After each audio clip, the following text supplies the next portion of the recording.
We have done our best to assure due process to all involved, and we believe that we brought out the truth on behalf of Trayvon Martin. Our hearts, as always, go out to our victim's family and to all victims of crime. But as long as they know that there will always be prosecutors fighting for the truth, I think that victims will continue to rely on this justice system. That was Florida State Attorney Angela Corey, who oversaw the failed prosecution of George Zimmerman in what can only be described at best as a pretty tone-deaf appearance. But that was not Angela Corey's first time in front of the cameras in a high-profile case. Here's another case that Angela Corey prosecuted, albeit far more successfully. In 2010, Corey's office charged Marissa Alexander, a 31-year-old black woman and mother of 3, with aggravated assault with a deadly weapon after she fired a bullet at a wall in 2010, what she described as a warning shot to scare off her abusive husband during an altercation. 2 children were in the house, but no one was hurt. Alexander argued she fired the weapon in self-defense against her estranged husband, who has twice been arrested for domestic battery. She tried to invoke Florida's now famous standground law. But State's Attorney Angela Corey argued that the standground law did not apply because Alexander acted in anger. The judge agreed, saying that by returning to the house after she'd gone to the garage and come back with a gun, she showed she was not in fear for her life. In May of 2012, Marissa Alexander was sentenced to 20 years in prison. That 20-year sentence is required under Florida's mandatory minimum gun law. After Alexander's family urged leniency in the sentencing, Judge James Daniel described the issue as out of my hands, saying the legislature has not given me the discretion to do what the family and many others have asked me to do. Congresswoman Corrine Brown represents Jacksonville, where Marissa Alexander is from. Here's how she reacted to the outcome of the case. This is the beginning, not the end. That's right. This is the beginning. Clearly, there is institutional racism. Yes, it is. There is no way she was overcharged by the prosecutor. Yeah. Period. Yeah. Overcharged. She never should have been charged. She sure shouldn't have. That's right. And how in Jacksonville you shoot in the air and no one gets hurt? Who gets 20 years? Marissa Alexander's jury was out just 12 minutes before they convicted her. And it's hard, in the wake of the Zimmerman verdict, not to put these 2 cases up for comparison and come to some pretty awful conclusions about the state of justice in Florida. Joining me now at the table is Jelani Cobb, Associate Professor of History, Director of the Institute for African American Studies at the University of Connecticut, Barry Scheck, Civil Rights Attorney, who's co-founder and co-director of the Innocence Project, and joining me from Jacksonville is Congresswoman Corrine Brown, Democrat from Florida. Congresswoman, I'll begin with you and ask why you have paid such careful attention to this case. What about this case has captured your imagination and precipitated your advocacy? Well, first of all, let me just tell you that Sanford, Florida is also in my district, and my heart is just so heavy for the Martin family. You need to know that.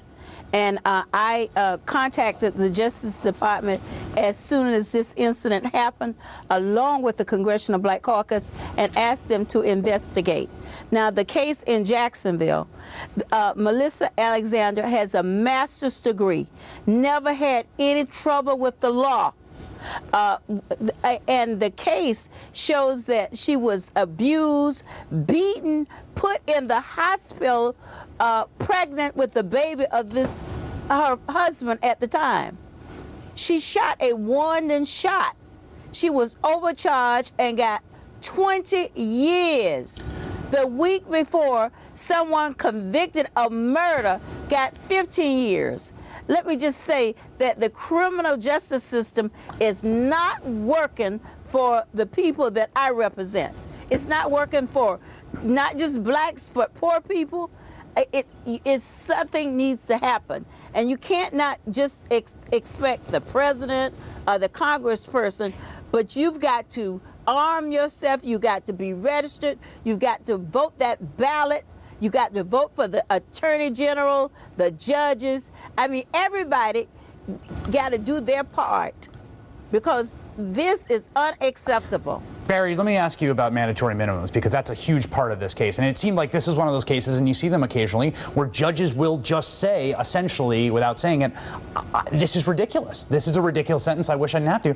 Mandatory minimums have been a huge trend in American criminal justice, and they do lead to a lot of unjust outcomes. Well, that's the number one reason that we've had this skyrocketing increase in incarceration, overcriminalization. It's destroying our misdemeanor courts. It's destroying our felony courts. The disproportionate number of people in prison in this country, particularly by race, is unimaginable. And that should be the one great thing that comes out of this Trayvon Martin case, that Congressman Jeffries is actually having an overcriminalization hearing in the House. And they had 5 Republicans and 5 Democrats appointed to this commission. You have the Right on Crime people, Mark Levin and others, are taking very seriously this whole issue of overcriminalization.